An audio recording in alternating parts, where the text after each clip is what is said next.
CMLL tag action that makes you sing Boys to Men? Well, you said dim the lights, and I was like, light the fire. I didn't say dim the lights. I casually whispered to myself that I was going to dim the lights. You didn't casually whisper. You were like, I set gotta you dim up. these damn lights. I did not say that. I know, I made that up. I love Fuego's dance. Fuego's got attitude. I love Fuego too. I like this guy's look. Yeah. And I like how he seemed like the only guy who got his own entrance. Everyone else seemed to come out in groups and pairs.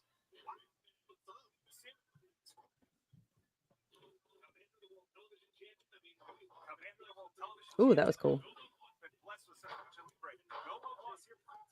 Ooh. Ah.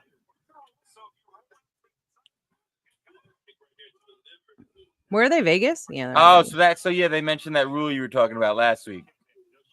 How that if you come in the ring and tag, you're legal. Like, yeah, see? Like basically the tags are different. Yeah, the tags. Look what a smart girl I am. Less orthodox. See, I pay attention. Technically, I'm the one paying attention. They just said it, and I'm the one reiterating it. And I'm mentioning that you said it last week because I paid attention. Oh, okay. Did you dim the lights and light the fire? Go away. How dare you? What's up, guys? By the way, get comfortable. Enjoy watching the main event with us. We're watching it with you guys. And then, of course, after the Mark of Honor watch along is Mark of Honor, the Ring of Honor after show. Ooh, look at that dance. I love their dance. He should bust out a little power line dance. That would be epic. But you can't just be busting that out in the middle of it. Like you gotta set the finisher up with the power line. Yeah. He has to do the perfect cast. The perfect cast.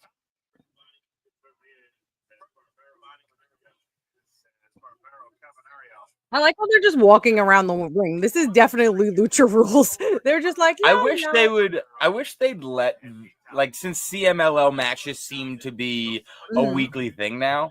Yeah. I feel like it would help if they let both teams cut a little promo. Right. Granted, I don't know, for a fact if they have any English speakers on the tag teams. I'm not aware, but I would take a Spanish only promo with subtitles. Yeah. Like, but because I just don't like it feeling like it's just a match for a match sake, because then it makes it feel like it's almost like quote unquote when local talent have matches against people that are already on our. It's that ROH. indie-rific feel to it, where the match isn't going to lead to anything. Yeah. It's not like it doesn't matter who wins this match and how they win it. Next week, we're not necessarily going to see them feuding because there's not been anything established, and unless they go outside the status quo and end this, like after the match, they have like a post-match attack and end the show like that. Also, I don't know how bad this sounds, but because they wear masks, sometimes I forget who's who. Right. Like, well, because you're being introduced to them. It's not like these are wrestlers. Right. It's not like these are wrestlers you follow because you see them in the States all the time. This is essentially your exposure to them. Yeah. Which is why I think the promos and just a little, even a vignette, like leading up to it a little bit. Yeah. Give me a quick highlights, 15, 30 seconds of highlights of all three members and give me a voiceover. Even it could be Caprice and Riccaboni. Yeah. And they could just tell you about, who we're seeing tonight. The great talent that they've gotten from CMLL to entertain us tonight, But right now it's just kind of like, it almost seems like Fuego and Friends every week. You know what I mean? Yeah. I really do enjoy. I find myself enjoying these matches. And no, these matches are killer. Yeah, they're super fun.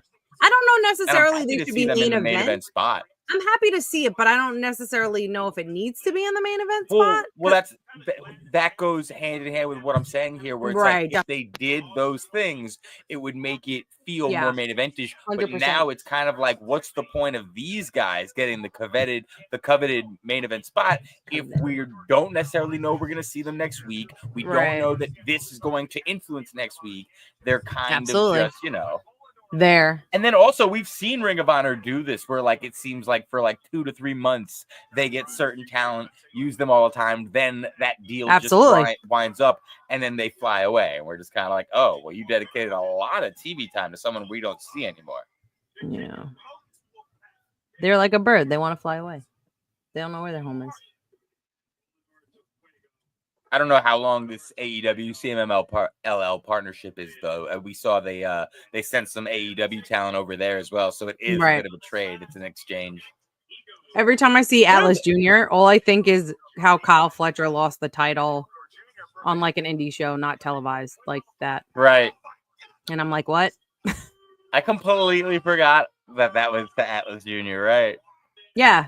All of a sudden I was like, oh, like Kyle Fletcher's going to have a match with whoever and win this thing. And you're like, no, he doesn't have the title anymore. And I was like, what? And I remember shitting on the setup too, because it was like out of nowhere they gave Atlantis Jr. a mic in the back, and he was just kind of like, I want you to come to Mexico so I can challenge you for your title. I'm just kind of like, Jesus, what kind of privilege is this? Of all the entitled bullshit I've ever heard. And then sure enough, Kyle Fletcher gave him what he wanted. Kyle Fletcher's going to be AEW champ. Bro, Kyle Fletcher's scary good. Scary good. He's scary good. I mean, I think they have to give it to Will off first, but Kyle Fletcher is creeping up there, man. I don't know. I mean, I almost feel like if they spaced Fletcher out and really let him explode, because they just let Ospreay win the feud, so it does make sense for Ospreay to get it first. However, if they let Fletcher kind of branch out on his own and just explode on his own up that ladder, Fletcher getting the championship and then somehow losing it to Ospreay kind of feels poetic. Or Will Ospreay winning it and Kyle Fletcher taking it. But then I almost feel like if Ospreay wins it, they're gonna immediately go to Fletcher, and Fletcher would just be fed to him. Yeah. It would just be like the first victim. Yeah, because who else would? Yeah. I like that he's just standing in the ring. Like, this makes me laugh that the other just watching. That we're aware of that rule with Lucha rules, like they're all just in the ring. Yeah, just talking shit. I think he just tagged. He just tagged the guy standing next to him. And the ref's just like, okay, this is how we do it. Lucha rules are crazy. Imagine the ref barely understands Lucha rules too, so he's really just letting it all go. Yeah. I need thorough Lucha rules. I want like a bulletin numbered. Oh, this is going to be good. Oh. Oh. That looked a little Teddy Hart-esque. At least there's no forearms. Greatest forearms in the business. Oh, here we go.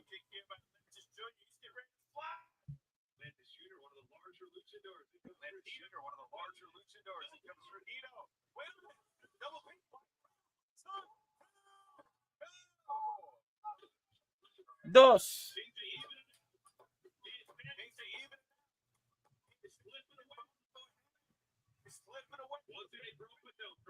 It is kind of cool that CMLL brings their own ref.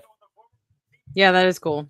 One of these Lucha rules I just read is in tag team matches, when a team's legal wrestler touches the ground outside the ring, a teammate can enter to take his place in the match.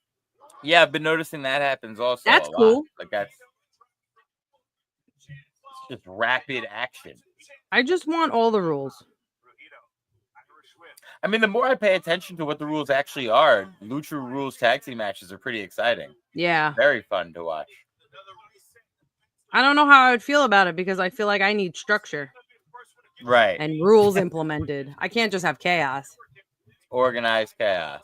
I need organized chaos. I think that's why I like the Rumble. The Rumble is organized chaos. Yo, you saw that shit yesterday with the MCU revealing everyone that's going to be in the Avengers movie. I'm just like, yo, this is MCU's Royal Rumble. They just keep yeah. I was watching the chairs. It was a good reveal with the chairs. I thought that was cool. I mean, I'm glad I didn't watch it live. It was like a 3-hour video. I didn't watch that. I just watched the chair.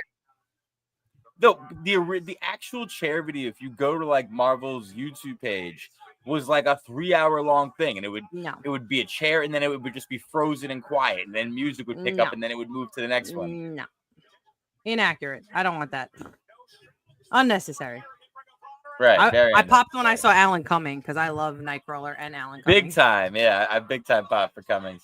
I popped for all the OG X-Men's actually. I popped for Marsden also. Yeah. I popped for Kelsey Grammer too. Yeah. I was like, oh shit, the OG Beast is back, and Channing Tatum's coming back. That's gonna be fun. Gambit, yeah.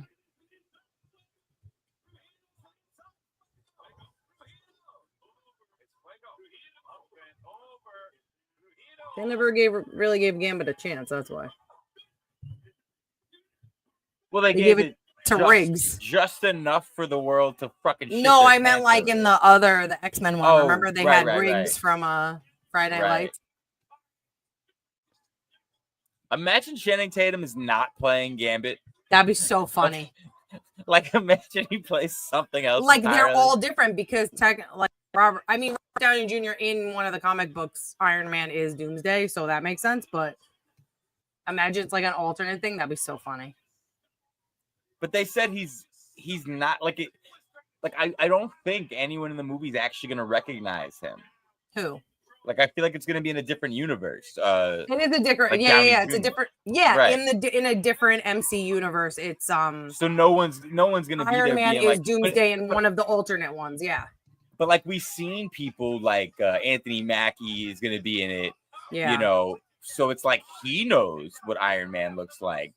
But I feel like they're doing it in a way where no one's gonna be like, oh, that looks like him. Yeah, kind of like what they did in Doctor Strange. The second one when they had like a completely different. I have to watch the Doctor Strange movies. I never have. Oh. Well, they have a completely completely different. Shang-Chi movie too. Oh, the Springs. Oh, here we go. Woo! Here we go. Appa. Yeah. That's it.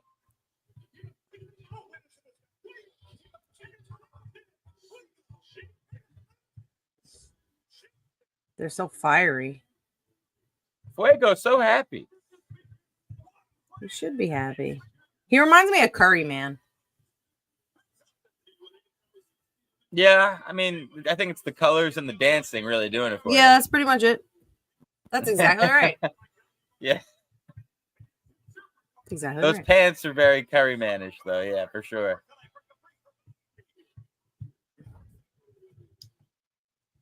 See you next week, Riccaboni. Hi, Riccaboni. I love the way Capri says Riccaboni. I'm doing it, Riccaboni. We're doing it today. What's Riccaboni's first name? Ian. Ian. That's right. What's Caprice's first name? Caprice. It's Caprice Coleman. Oh, Coleman. That's right. How come he goes by last? That's silly. That is funny. But yeah, that was fun doing the watch along. Let's get in to the show. Ladies and gentlemen, the best wrestling podcast around, hosted by Brady and Danielle, the Heel Mob. From Brooklyn to your living room, it's the best podcast to listen to. Morning, even afternoon, here clever blind girl and a Jew talk about wrestling. They do it 24/7, cause they love to speak on it every week. That's why they are best friends, and they're back once again for some wrestling talk. So sit back, relax, it's time for Heel Mob. They're not just smart, they're Heel Mob. Ladies and gentlemen, fans and friends, we are back once again. I am the custodian of charisma. I am the ophthalmologist of optimism. She is the sultan of sarcasm and the sorceress of sass. I am the ghost. She is the coat. I am Brady. She is Danielle. Together, we are the Heel Marks. And this is your favorite Ring of Honor post show. This is Mark of Honor covering the Ring of Honor show we just watched. Thank you to everybody who's been hanging out with us for the past, I don't know, let's say 15 minutes or so, watching the main event with us. And now it is time for us to recap, review, and re-enjoy everything we just watched. I thought it was a good episode. Another good one. Yeah, it was another. It was quick. there wasn't a lot of there wasn't too many promos, and there wasn't too. I don't necessarily think it was on last week's level, but it did have a lot of things that I did enjoy. I think we got nothing but good matches for the most part. There was, I think, one squash match, which obviously was what it was. Right. But yeah, I didn't really feel let down by this week at all. Obviously, some things I'm sure we both would have done differently, and we'll get to that. One thing I wouldn't have done necessarily is start the show with heartbreak. But that's what they did, as we watched Billy get shunned to the side yet again. MIT doesn't need Billy, and I think this is going to blow up in Athena's face, personally. Yeah, it probably is. She's so mean. Poor Billy. Billy just wants to be loved. Really? And like Billy is, it's weird because it's not like Billy's not even like, for a while we were seeing Billy really trying to escape Athena, like not wanting anything to do with it. Like, I'm done, leave me alone. Now that's changed. Billy's back to being her minion. She's calling her boss again. She's ready for order. She's ready for love, as you said. But Diamante has inserted herself into MIT. And it's funny, when I seen it happen, like I think it was 2 weeks ago when we first seen Diamante kind of really enter herself into MIT, telling Athena, I'm your minion now. It was, I liked it, and I was like, okay, this is different. This is something cool for them to do with Diamante. But while I was watching the entrance of their tag team match, it occurred to me that maybe Diamante is not to be trusted. I mean, what does Diamante really get from teaming with Athena, from being her minion? Does it set her up for a possible TV title opportunity against Red Velvet? Doesn't seem like it. Diamante's always been pretty, she's a prize fighter. So it almost feels like anything she does would be about getting herself some gold, not keeping it around Athena's waist. It's going to be a mutiny. Obviously, she's gonna like weasel her way in and then do a hostile takeover and take over the crew, and they'll be her minions, and she'll start recruiting. She's gonna be hers. And I mean, not that she had to put much work into it, but she's already, just by inserting herself, she's already causing more dissension amongst Athena and the only person truly loyal to her, which is Billy Starks, ever since she threw poor Lexi out into the garbage. I can't believe that. I will say, I miss Lexi. I miss Lexi too. She was definitely one of the, like, her interviews were definitely something I looked forward to every week. Like, she was just so funny and just so and I enjoyed. Yeah, and I enjoyed the storylines that they allowed her to kind of participate in while being the interviewer. Right. Such as the Johnny. Really and see that, yeah. Jesus Christ, where the fuck is Dalton Castle? Oh, I miss Dalton Castle. It was so funny when Johnny TV came out. I was like, "Where's Dalton Castle? I miss him." That was the first thing that popped in my head. Yeah. With Athena, though, I love that she just came in for the pin, and that was it for the whole match. Yeah. I thought that was fantastic. I was like, this is such good heel work. And these are the things that I love. And it's one of those things where, like, granted, I'm already jumping ahead to where I think the story could take us and what I think the end game could be. But if they do actually space this out and give us this new unit of Diamante and the forever champ Athena, and the dynamic of Athena now having a willing minion who is an ass kicker and is willing to do that. Yeah, go ahead, champ. Stay in the corner. Relax. I got this. Right. And, so I don't mind. This is, of course, the match I was talking about in terms of this being the one squash match that we got. But I don't mind, like, getting 3 more of these over, like, the course of the next month. And just kind of seeing this dynamic of Athena kind of just relaxing as she gets win after win because of her new muscle, 100%. her new heater. Yeah, her new heavy. I will say, and it's so funny, ever since I read that, like, AEW and ROH doesn't have production meetings, I see red flags all the time. I love Diamante. You cannot put up one finger after you win. I'm sorry. But that's like, at this point, that's very much the bloodline. That's very much Roman. If I see anyone after a win just standing in the ring with one finger up, I'm immediately going to think about that. Now, Diamante 100%. Has an awesome theme with gunshots. I love her guns. I love her thing. She could throw the thumb out there, make it a gun, and then I'm fine with it. But it was a very deliberate. Like somebody else does that, though. I think everyone does that. You got the Bullet Club doing it. You got the Gun Club doing it. The Motor City Machine Guns do it. Especially Kenny Omega. Because of the fact, Kenny Omega does it. Because of the fact that it is done so often, it's kind of one of those things where it's not associated with any one person. Right. She has, as I said, gunshots in her theme. So she can pull it off. If her theme song is playing, she just won a match, throw the guns in the air. It works. But throwing the one in the air, what are you doing, Diamante? Are you the one all of a sudden? Maybe she was doing it first. You ever think about that, Brady? I didn't. I did not think about that. Maybe she's been doing it. Imagine. She might have. I gotta go back to my Battle Club. Me and you have been watching. We've been watching Diamante for years. I've never once noticed this. Essentially. She probably has. To be fair, I forgot that she pointed it up today.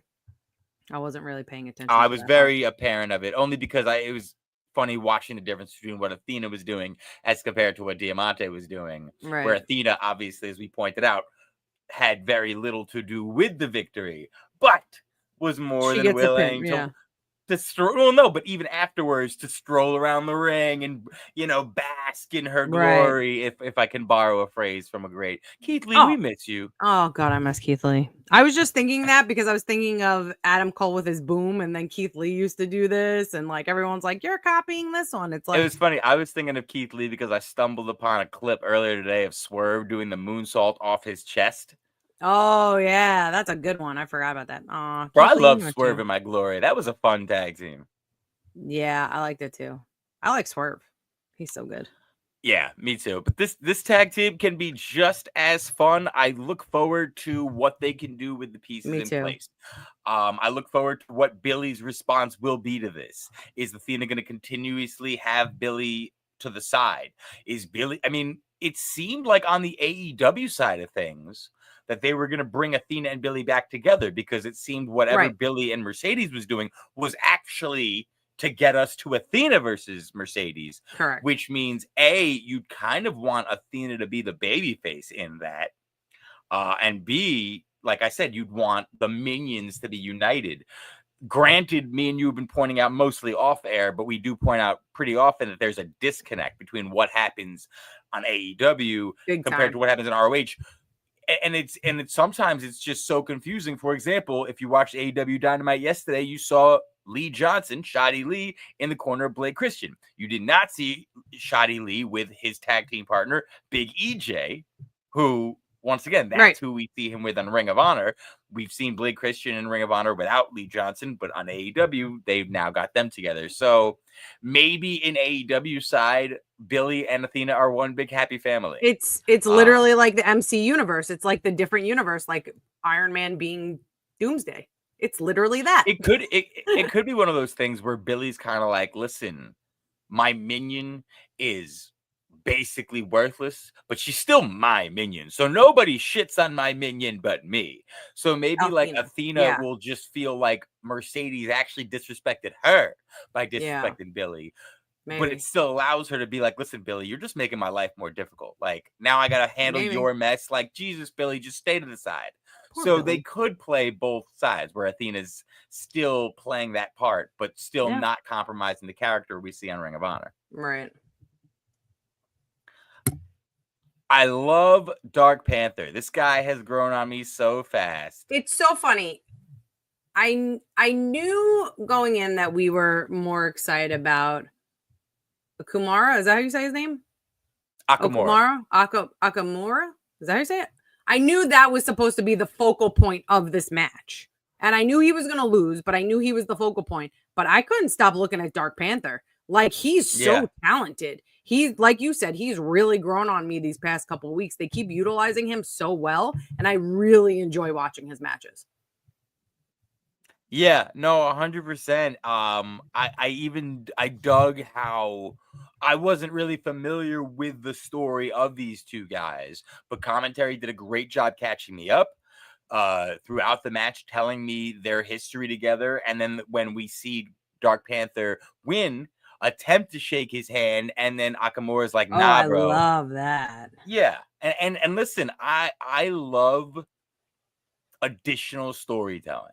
Like, and a part of Ring of Honor that, granted, it comes with the history of it. And I know you already hate this aspect of it, but the truth is, when most matches are bookended with handshakes, the storytelling kind of ends as soon as the bell rings. You know what I mean? Right. Like, yeah. Whereas when this happens, when he's just kind of like, nah, bro, I'm out of here. I'm pissed. You know, no handshake, no honor, no respect. There's additional storytelling. The story's not over. We now get to wait and see what happens next. So right. I love stuff like that. And this wasn't the only instance where we saw that tonight.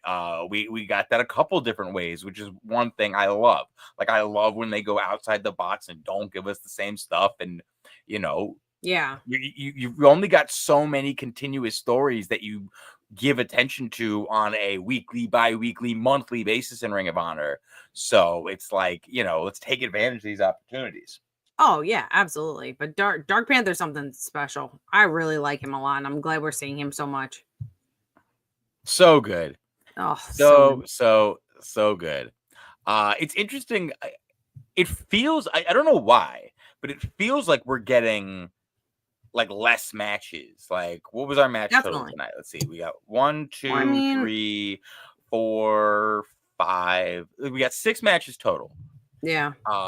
Which is kind of average. For the most part, they give us 6. Sometimes they go 7. They were kind of going 8 for a little while. But yeah, it did feel like, you know, they're not like, it's a shorter show. The matches are coming after. But as you know, I do enjoy when we get different, whether it's a vignette, whether it's a promo, whether it's an interview. I got excited only to get bummed out. Did you see that Commander video? Yes. I thought it was a vignette for Commander, and I was so impressed with that. Yeah. Like, oh my God, ROH is giving a vignette, a promo package to their TV champion, showing us his story. Amazing. And then I find out, no, it's just a commercial for AEW Stories Commander. And I was so let down. Yeah. I was so also, there was that out. long pause where it was just showing his face, and he was like, and nothing was happening. There was no noise. I was like, did the sound go off? Did my TV freeze? What happened here? It was very odd. Yeah. I thought that was a missed opportunity, because like somebody should have looked at that commercial and been like, yo, you know, this is kind of a great vignette for this dude, right? Like, yeah, it was a fantastic one. Air this on Ring of Honor because he's the TV champion that we're not putting on the card. Right. Yeah, it was pretty dumb. And then we got that Christian. Yeah, and I got mildly excited for that, only to get briefly let down. I was excited when I saw the QT Marshall. Yeah, that was fun. Video. Yeah. QT versus Stingray. Looks like it's happening. Never would insult the Golden Globe and Emmy winner like that. But QT Marshall it looks like he's headed to taking up Paul Walter Hauser. I did enjoy, I don't know how many of you guys watched the pre-show of AEW's last pay-per-view. If you did, you would have seen the setup to this, where QT had throughout the pre-show been kind of throwing little digs, little jabs, not even Paul Walter Hauser's way, but just the way of actors who try to step foot into the pro wrestling world. That, of course, ended with QT Marshall throwing his drink in Paul Walter Hauser's face. Paul Walter Hauser did an interview. I don't know if it was TMZ or he did an interview somewhere this week where he basically was talking about the fact that and I actually did not know this, but apparently he is in the program. He has been sober for, I believe, 3 years plus. And so apparently what QT threw at him was alcohol. And so he's now, they're using this as a way to make it a little bit more real, a little bit more personal, this feud. Whereas QT Marshall showed disrespect to his recovery, to his struggle. I personally love this. I think it's a nice touch. I also think it's a good story people can relate to, as 100%. Well as also it's like a creative story to kind of bring to the forefront. Yeah, it's a good way of getting there instead of just the wrestler against the actor, you know? Right. It's a I good mean, way, yeah. especially since now, if this is going to be what QT's doing, if QT's going to be the guy they let work with the Costco guy, if QT's going to be the guy that now works with Paul Walter Hauser, if, you know, every name from Hollywood, from TikTok, whatever, if every name that decides to come in and dip their toes into AEW is going to be working with QT because he is a great trainer and a great vet and a good hand in the ring for this kind of stuff, then yeah, they're going to have to get more creative. It was one thing when QT was just like, I bring the doom, and just stole the Costco guy's whole flavor. Can't do that with everyone. You know, is he going to steal this guy's Golden Globe? So I like that they got a little person with it. Also, I kind of feel like it's not talked about enough in terms of ways to respect people who are going through recovery.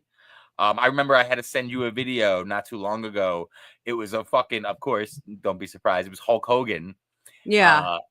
And it was like Bam Margera was with him. He's like, I wish Bam could drink with us, but he gave it up. Hey, Bam, just have a sniff. And it's like, so obnoxious. So disrespectful. And then it's like also obnoxious. In that situation, is it really worth that to fucking sell your beer? Like, what if Bam smells it and then it's like, yo, you know what? Okay, Hulkster, give me one. You know, Hulkster would fucking cheer and be like, oh, Bam's back. Meanwhile, we know how Bam was when he was an addict. Yeah. So however long that motherfucker has been in recovery would go right down the drain because he wanted him to sniff his beer. So I do think there is definitely, you know, not as much understanding right when it comes to that kind of stuff. So I think a story like this, especially involving a big name, an award-winning actor who's honestly getting bigger every fucking year. This guy's a great actor, and his stock just continues to rise in Hollywood. So I think a very personal, real story like this, definitely being what brings him into the ring, it's going to bring a lot of eyes, I think, to the product, a lot of eyes to the match, and yeah, I'm looking forward to seeing what they do with it. And it's definitely a way to have people root for Paul Walter Hauser 100%. Right. I don't necessarily think they needed to do too much work to get him over. No, I know, but it's definitely he's a relatively way. Yeah. Right. No, 100%. But it's someone you can relate to now that you want to. Exactly. Exactly. Also, as I did mention, the guy's a very talented actor, so I wouldn't be surprised if he, you know, acted his ass off when it came to what we see from him in this feud moving forward. Right. My guess is it'll probably be maybe pre-show for Double or Nothing.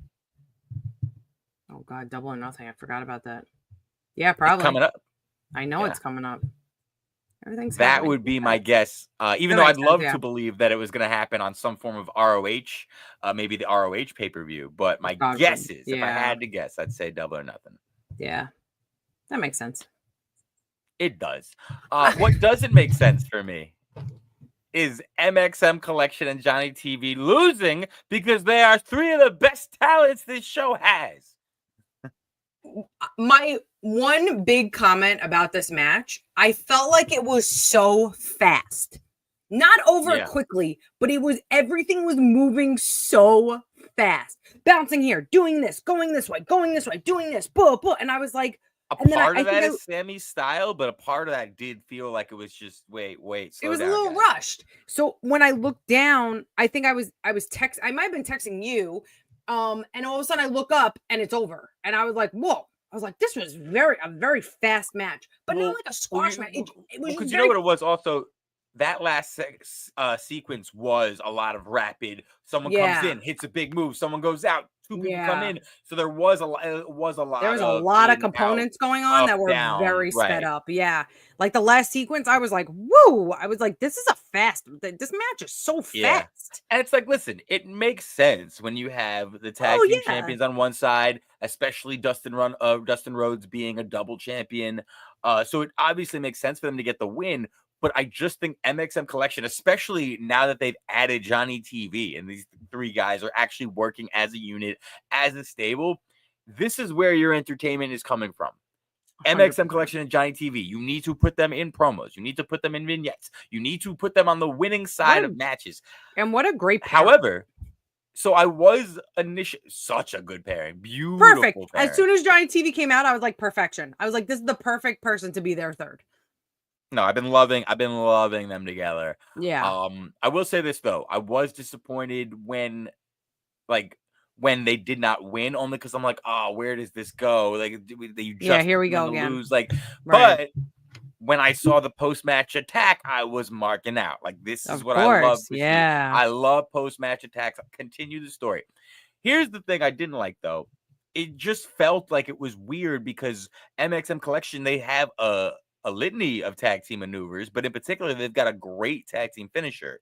Why did I watch them hit Willie Mack with a double suplex? Like, why was that their tag team move that they did to set him up for Johnny TV's finisher? Yeah, I didn't fully understand that. I mean, obviously, I'm nitpicking a little bit. Yeah, that's just nitpicking. It's a head scratcher. Where I'm just kind of like, they could have really put him down. Also, I thought it was a little weird that the post-match attack was focused mainly on Willie Mack, not the tag team champions. Right. Granted, they ended it by stealing, and I love when they do this. They've been doing this for months. They stole Dustin Rhodes' 6-man tag team championship belt, and all three of them were like, hey, we're the new 6-man tags. So I love that. But then once again, why wasn't the attack a little more focused on the champions, right? Especially if you're stealing one of their belts. The fact that Willie Mack's the one that took the attack, and the attack was a bit mediocre in terms of the violence and the physicality. That was like the only things where I'm just kind of like, okay, this could have been better. At the same time, though, this is what I need to see. Like, if the team that, in my opinion, needs to be winning more matches is losing again, they need to be mad about it. They need to attack them, they can't leave just their opponent's flank, take it on the and chin. steal anything they can. Yeah. No, absolutely. I completely agree. Yeah, it just doesn't. I just hope that something comes of this and that they eventually do get the tag belts, because I don't think the Sons of Texas need it anymore. Very, very ready for the Sons of Texas to drop these titles. Yeah. I've been ready for Sons of Texas to stop being a thing, if I'm being honest. They're not really doing anything with them. 100%. Yeah, so I'm kind of ready for new tag team champions, and they've got a ton of good options in the Ring of Honor roster. MxM Collection is 100% who I would just strap those titles to. In fact, maybe not tag team, but let's just give them the 6-man. Let's get the 6-man titles on them. It's weird it's called the 6-man. Honestly, they were made for them. It's weird it's called the 6-man when it's only 3. Well, because it's 6-man matches. I understand that, but like singles matches are 2 people, and still single because it's 1 person. Tag matches, tag team matches. Well, I think I'm the only one that says 6-man. Don't they call it? No, AEW has the trios titles. ROH has the 6-man, right? Yeah. So that's probably why they did 6-man, because they didn't want to steal trios from the same company. They could have done Menage a Trois title. They could have. Yeah. Interesting that we saw today. This was the match that I got wrong. The Premier Athletes finally got a win. Holy shit. I know. They talk so much shit and it's never accurate, and it's my favorite thing. Yeah. I mean, that's why it took me a while to like not even, I don't know the right term, but like, I guess become accustomed to the way they were using these guys. They're going to come out, they're going to talk shit, they're going to lose every time. And it's like, but they are super over. The fans love saying athletes suck. They love booing them. It's a riot. And, you know, they've obviously been built as a team that should not be winning matches clean either. And not only did they not win this match clean, I don't know. Are the Premier Athletes growing? Are we getting the Premier Frat House? Is that what's happening? Maybe. I mean, that's what it looks like. That's what it looks like when we saw the Frat House get a front row seat. They're throwing back the drinks. Riccaboni's commentary talking about Jameson when he's like, he goes where the wind blows. I was like, this is so fantastic. I love this. The Premier Frat House is insane. They're so insane, but they work. And normally, like, frat house stuff does not appeal to me at all, but I'm loving this. I think it's great. I mean, I've told you for a while, I think frat guys are actually a perfect heel character. That you'd Of have course. to do it the right way to really make it work, considering nobody in professional wrestling is really around the age you would need to be continuing to wear your letters if you were a fraternity, a frat guy in college. So it has to be done the right way. With these guys, it kind of still makes it work. And it's, you know, it's not like they are actually putting out frat letters or like breaking out the paddles. They're just, you know, win or lose, we booze. Yeah. So crazy. But they do love working out. So obviously these guys are as well premier athletes. It seems like they weren't backstage with the premier athletes as they were celebrating and when Smart Mark was cutting their victory promo. So that's interesting to note, because that would have been prime opportunity to have all of them backstage and give us a little insight, or maybe them have a little conversation about what happened tonight and why it happened. But they all celebrated in the ring. They all did the athlete's rule, you know, hands in. Yeah. So I want to see more of this. I mean, these guys are all very capable, and we've been wanting the premier athletes to get some wins. I still don't know where Josh Woods is. I don't know what happened to him, but we've been wanting to see, like, Ari Daivari and Tony Nese. We wanted them to be used properly in WWE. Didn't happen. We wanted them to be used properly in AEW. Hasn't happened for so long. So it's like, at this point, anything that works, and I've just been happy, you know, that they did get a gimmick that's been working. It's got them 100%. Yeah. Hopefully, it's a fun gimmick. Might be past that stage where they had to lose every week and just be the people, you know, that you love to see lose. Now maybe we can see them get a little winning streak going. Yeah. Yeah, I really like it. Yeah, I can see this pairing being something special. So something to keep our eyes on. As always, we're keeping our eyes on the Queen. She's your queen to be. Now who's singing during our shows? Mm-hmm. Okay, but I'm not picking a random song based on two words that you put together. I'm singing the song that Caprice Coleman sings all the time, every time this woman comes out. I don't even. Also, the Queen. Of course, I love Queen Aminata is back in Ring of Honor. She's back on a bit of a roll. I think this is the second time we saw her in a row. Yeah, it's the second time. Yeah, I like Viva Van a lot. Last week. Viva Van is fucking fire. She's so good. I hope to see her get back into the rotation. Hard regular. She's fun, and that's another thing where you're talking about, like, there's a disconnect between what happens on AEW and what happens on ROH. ROH, Aminata is a dominant force to be reckoned with, and obviously we know she's going to win most of the time. And in AEW, that's not always the case. Right. And it's not always. I mean, it does seem in many ways that if you are used consistently on Ring of Honor, it kind of puts you at the bottom for the most part. The bottom, like, Commander is probably the one guy who gets used, at least now. Yeah, is kind of on the winning side both shows. AEW, he's often getting wins, and Ring of Honor, he's getting wins nonstop as our TV champion. But a lot of the other ones on Ring of Honor, like even the Outrunners, like the Outrunners have their matches in AEW, and sometimes they get the big win, but like when they give them the big match, they're still, you know, on the losing side. A lot of times we still see the Outrunners lose, but on Ring of Honor, they have essentially kind of become one of the unstoppable tag teams here. Right. It's a very odd thing. It's like, but in this universe, you're gold.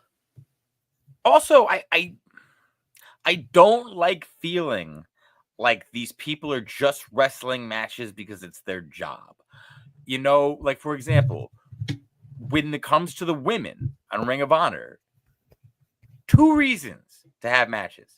Either get closer to the ROH Women's Championship or the ROH Women's TV Championship. You know what I mean?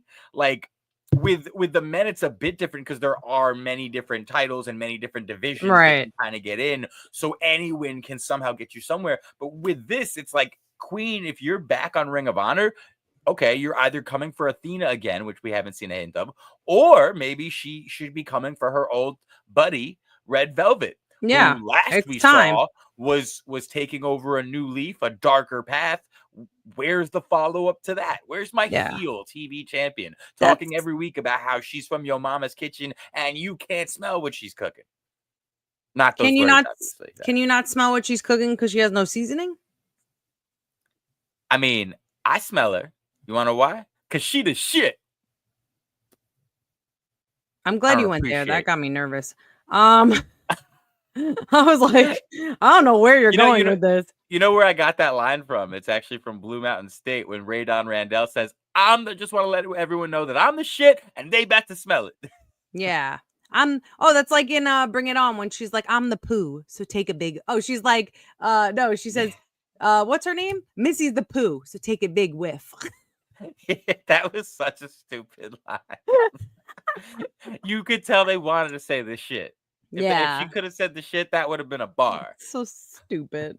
It would have been a bar. It definitely would have been a bar. But yeah, I completely agree with you. If you're especially like, I don't want to say that wrestling at ROH is now like beneath you, but if you're spending that much time in AEW, you should be like, I'm having matches with these people on AEW. I should have a title in my hand for at least this. It's one of those things. It's one of those things where like the Gates of Agony are a good example. Yeah. And even Top Flight last week as well, where these guys get a win and then what do immediately after? They go to the camera and they start talking that trash. They say, this is our year. What do you teams have on us? Absolutely nothing. Hey, if you got those straps, hold them tight because we coming.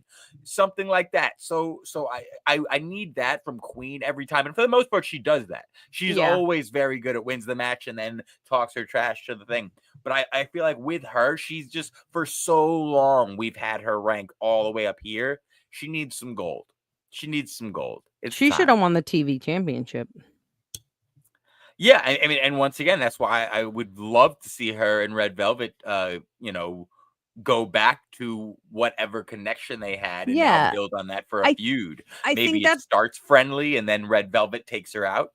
Yeah, I think that's what gets a little frustrating with us too, as there's always stuff that we nitpick about ROH or get frustrated with, is you have these titles, but you don't have the champions on the show. And it's like, then what are these people, like you said, then what are these people fighting for? Like, the reason to have these matches is to eventually have a title and be a top dog on the show. And you can't be a top dog, unfortunately, without a title. You can try and say it all you want, but without a title, it's not really there. So why is Queen Aminata coming here and not trying to get a title? Where is my champions? Like, where are they? They're just sitting back holding, like watching TV. That's what gets frustrating. Because then the wrestlers can't even confront the champions. They could just say it in the TV.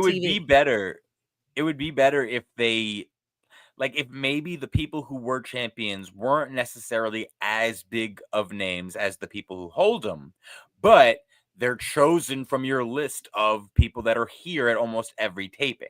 Right. For instance, as we mentioned earlier, MxM Collection and Johnny TV, they're not necessarily AEW staples, regardless of whether they should be or not. Right. We see them on Ring of Honor more often than not. So they'd be a perfect choice for your trios champions. Is Dustin Rhodes technically a bigger name? Sure, especially in the company. But it's one of those things where, okay, but these guys are going to be on the show. And if they just chose a tag team that was on the show all the time, such as, let's say, the Infantry. Infantry are tag team champions. MxM Collection and Johnny TV are 6-man. I think Red Velvet is fine as TV champion. Just get her back on TV. Get her back. Athena's fine. Chris Jericho needs to drop that title immediately. There's no need for him to have it. It seems like they're setting him up to drop it to Bandito, but it's not like you've been putting Bandito on Ring of Honor either. When's Bandito ever been? I think he's been on maybe once. Right. So why are we getting our Ring of Honor championship feud just told to us as recaps of everything that's been happening off Ring of Honor television, including talents that are barely on your Ring of Honor roster? So it's such a weird system with Ring of Honor. I just don't know what's going on. I've said it a million times. But it's like Shane Taylor would be a perfect world champion for the main reason that he's a ROH staple. Shane Taylor promotions get more Ring of Honor TV time than AEW. He's a great talker, great worker, and he's got a group of ass kickers watching his back. So it makes sense. He's a believable champion, and he'd be on the show, which means you get stories, you get feuds, you get people coming for his neck. Yeah, it just does. It makes no sense. It doesn't. But that main event was still thrilling. As we did mention earlier, we watched that main event here with you guys. At least most of you guys were in here hanging out with us for the watch along. But let's get into it again. Another week, another CMLL showcase. I think that's really the best way to showcase. That's a good way of saying it. I wish this was in the main event. I know we talked about that. Me too, only because and we said this while we were doing our watch along, but I'll repeat myself here. I do think this match and most of the CMLL matches, especially in a main event spot, would benefit more from either promos. And if nobody on the team speaks English, I think Spanish promos with subtitles would be fine. Promo packages, maybe showing their highlights with Riccaboni or Caprice doing voiceovers. Or anybody on the AEW team. They make great packages. Something like that to introduce us to the people that maybe we don't know. Obviously, Atlantis Jr. and Fuego are becoming regulars. But a lot of times you see different luchadors every week. You're getting used to them. You're getting familiar with them. At least you're trying to. And if it's just, as I said, these are coming across as showcase matches where it's, hey, guys, look at CMLL's great talent, which is great. But like, if CMLL talent is in your house, let's see if we can get some stories out of them. Do you maybe have luchas within the Ring of Honor roster that want to take them on as well? Are their feuds and their stories going to get addressed here? We saw earlier how the Dark Panther and Okamura, brought their history to the match. I'd love to see more of that from these tag team classics as well. Have the luchas that are already on ROH come and be like, why are you guys getting to main event when we're already here? We are ROH, and have them feud that way where they're like, you're just coming into our turf and you're main eventing when we should be main eventing. That'd be a great one too. Also, and another thing, and it's funny because watching it, I actually enjoyed it, but that's just because that's the type of wrestling fan I am. When they showed us the American side of the CMLL exchange, when they showed us that Taya and Lady Frost had been teaming up and actually made it to the finals of the tournament over there, it felt weird watching it because you could tell Taya was not in character at all. It was very much the woman behind the wrestler. It was something we'd see on Instagram, just kind of like a backstage behind the scenes clip, maybe for somebody's YouTube blog or something. But it was weird seeing this shown to us. I enjoyed it because, like I said, as a wrestling fan, I enjoy seeing glimpses of the people behind the wrestlers. I'm also been a fan for Taya's for a while. And so definitely. It was good to see her talk about going back to Mexico. It's good to see her talk about winning with Lady Frost, and even them talking about the fact that, hey, they just kind of put us together as a team when we got here. Like, they just threw us together and we've been able to make it work, and it's been a great experience. Lady Frost calling Taya a legend. And the truth is, unfortunately, there's few people these days that will make that statement.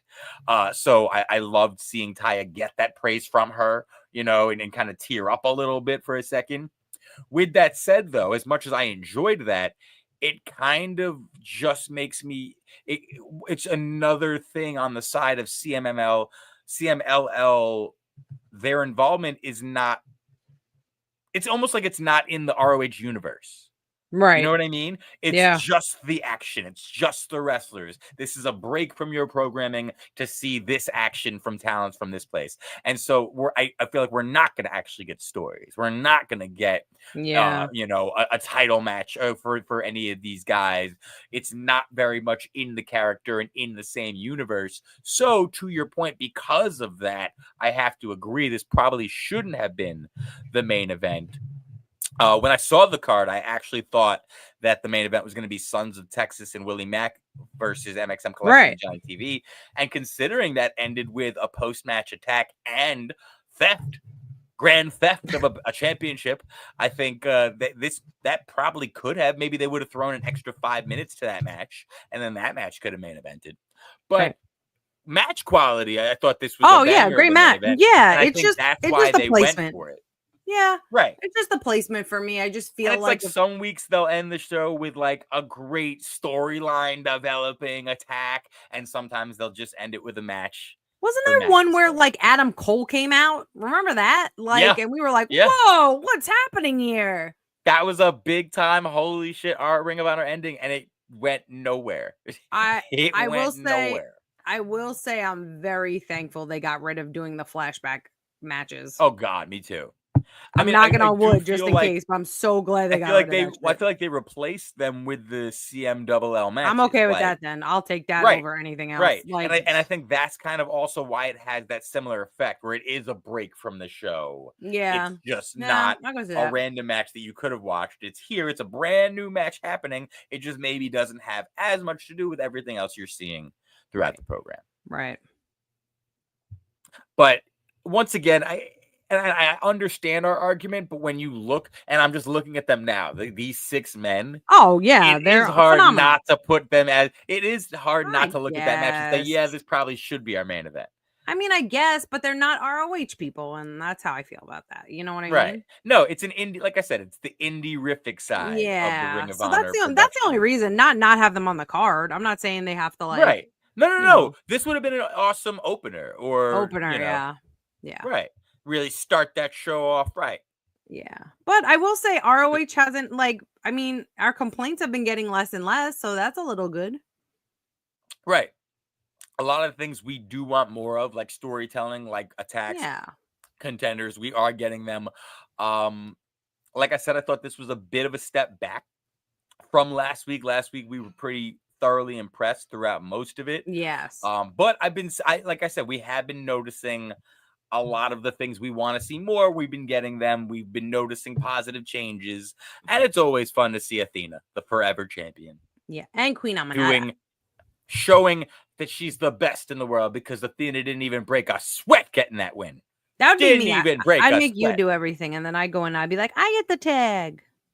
No, I got news for you. You'd make me do everything, and you would just be mad that I'd lose every time. The strategy would not work out for us. I wouldn't want that. It would happen, though. Would happen. It would. Guys, thanks so much for tuning in again with us. Thanks for tuning in for the watch along. Thanks for tuning in for Mark of Honor, your favorite Ring of Honor after show. Do not forget to follow us everywhere at the Heel Marks. Tune into our next Heel Mark show. And of course, we'll see you right here next week for another edition of Mark of Honor. I hope everybody has an amazing night. And do not forget, we are not just smart marks. We're heel marks.